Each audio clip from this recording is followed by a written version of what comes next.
in our Masorah. There are plenty of things written by all of our Rishonim. The Rambam, Rashi, Tosfos, right? Mm-hmm. You're gonna follow? Are you listening to me on this? Because you also buy into this crap. Mm-hmm. Okay? There are many things written by all of them. All of that is kosher. It's all kadosh. It's all holy. However, a lot of it conflicts, and we have to decide, or we had to decide. It's already been decided for us what we follow. That becomes our Masorah, that we follow it this way, and we don't follow what other people said. Now, in one particular instance, we may follow Rashi, and then on the next thing, we may follow Tosfos against Rashi. It depends what the Masorah accepted. The Masorah is our tradition. Our tradition, as we go on through time, we will see that we are following Rashi over here, Rambam over there, and that's how it goes. Yeah. Okay? That particular Rashbam that you cherry-picked is not in our Masorah. Yeah. That's not to say that we reject the Rashbam. That's to say that when there's Rashi against Rashbam, we follow Rashi on that page. And the other one is what we call a dissenting opinion. It's just like in the Supreme Court when they decide something 6-3. You get a write-up of the majority opinion, and you also have somebody who writes the dissenting opinion, and they're both preserved for the records. You can't dig up the dissenting opinion 2,000 years later or 1,000 years later and go, hey, there's an opinion and we should follow that. No, it's only there for historical purposes. That's how we treat that Rashbam. So you can't look at that Rashbam and say, hey, Rashi's out of order. Hey, all the stuff flew down from the sky. Because we don't follow that. That would not be considered Judaism today. You know who would follow that? No. A heretical, ignorant radio talk show host might use that. Because that would be something that he could preach with for his show to earn ratings. Alright, next thing.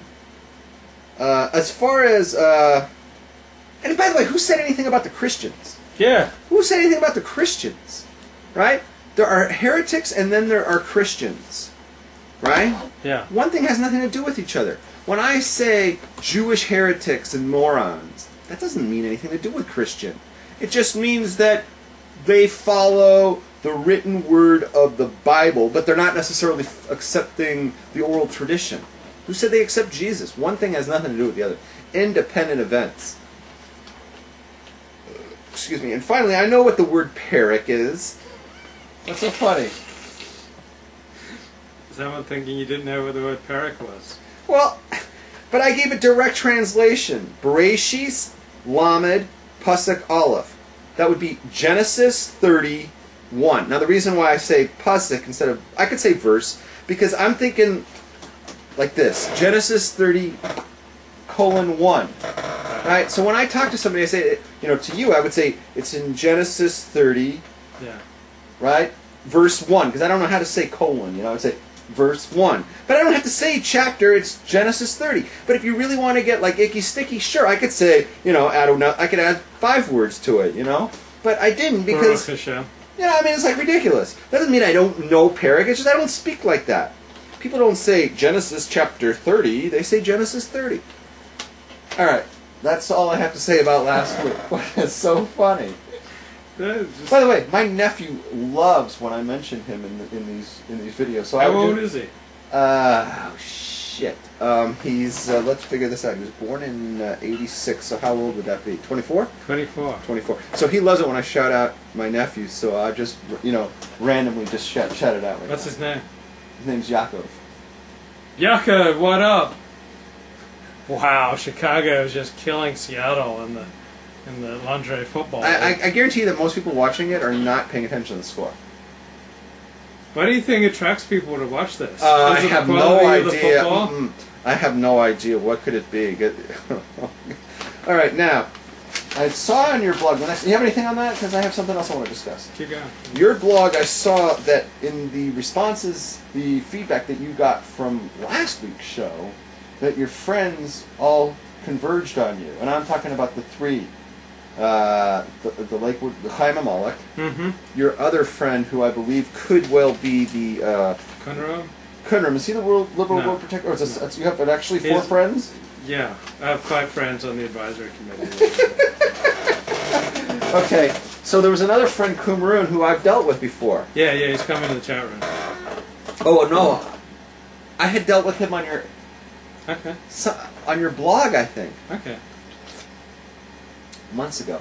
Anyways, they all picked on you, Yeah, and I want to talk a little bit about that right now okay. because I think they had a really valid point. And also, my friend Greg Leak, he came in and he agreed with them too. Yeah, And I'm going to come in and agree with them. okay. So when you hear it from everybody, would you maybe pay attention to it?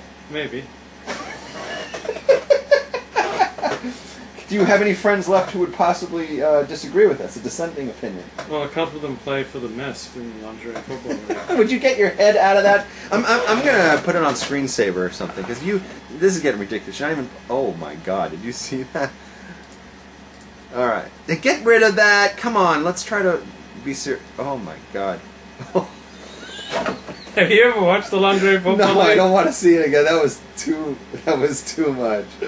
They select the players not just on athletic Would you get rid of that? but also on looks. I can tell on us on butts too. But would you get out of there? Would you get out of there? If you don't get out of there in 4 seconds, I don't believe that you. Okay, thank you. I was going to say I don't believe that you don't have input to your other website. Okay, I don't come over here and watch porn. Okay, now It's not porn, it's football. it's soft porn. It's not even soft, they're fully clothed. Yeah, I bet you it's 18 and over to watch that. No, it's not, it's on MTV. Okay, what is it? MTV now stands for masturbation television. It's sports. I remember when they used to play music on MTV. Sports is healthy for the soul. All right, can we talk now? Yeah. Okay. Here's what his friends said, in case you don't know what I'm talking about. Mm-hmm. His friends said to you, they said, Levy, Mm-hmm. maybe it's time you go by the name Luke again. Yeah. And they said, maybe your road didn't work out. And to summarize what they said was basically, you shouldn't have jumped into this Judaism thing. It doesn't fit. There's an inconsistency going on. Mm-hmm. And maybe you would have been better staying as a goy, or getting just a reform conversion and hanging out with... The Reform Jews. what's his name? Dennis Prager. Dennis Prager. You could have been a Reformed Jew hanging out in there. And so you either should have not become a Jew or become one of these. And I was, listening to their whole thing, and you printed the whole thing up, you didn't even respond to it. You're just like, whatever, it doesn't matter, even one ear, not the other. And I thought about it. These guys have a valid point, because I've been thinking about this too. It seems to me, and I read your book, so I have a lot of background on your situation. Okay? Yeah. Why are you staring over there? There's no chicks. I'm listening. Okay. In retrospect, I would have advised you, when you got interested in Judaism, to spend time perfecting being a Ben Noach, which I think you blew right past. I don't think that you ever had a DMZ, a demilitarized zone, if you will, from hardcore Seventh-day Adventism to hardcore Judaism. It's like you just jump from one straight into the other.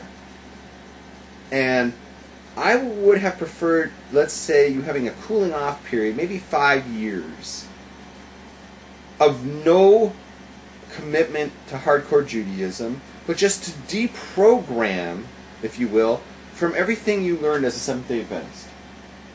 And the reason I say that is because I see this from our discussions, and we've been doing this Torah thing every week since June. Yeah. It's a good hunk of time, you know? Yeah. Okay, half of a year, right? Yeah. And a lot of your approach, and a lot of it comes out in there's a lot of Christian stuff in there that you haven't purged from your thinking. There's still a lot. I'm not saying that you believe in Jesus.